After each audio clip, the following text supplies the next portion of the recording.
AAA titles are powerful, massive games built by large teams with the knowledge, money, and talent to back it, but there's one thing they can't and will probably never be able to do as well as indie games. And that's take a risk and gamble with strange ideas and downright strange combinations.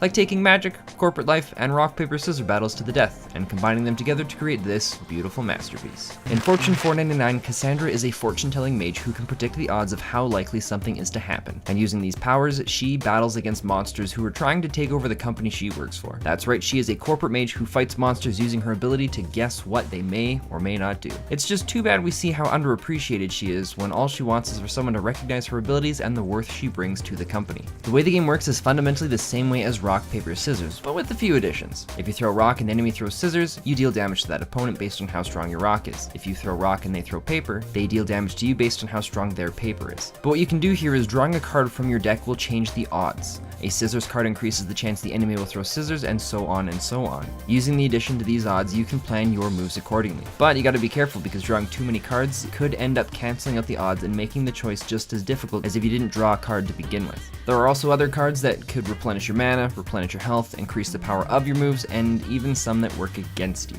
On top of that, you've got different enemies you will face along the way. Some will have stronger attributes, so you need to protect or avoid specific moves, while others will have different abilities, such as the more cards you draw, the more powerful that monster becomes. These different powers really change the playing field, forcing you to adapt your style and really think about your different options.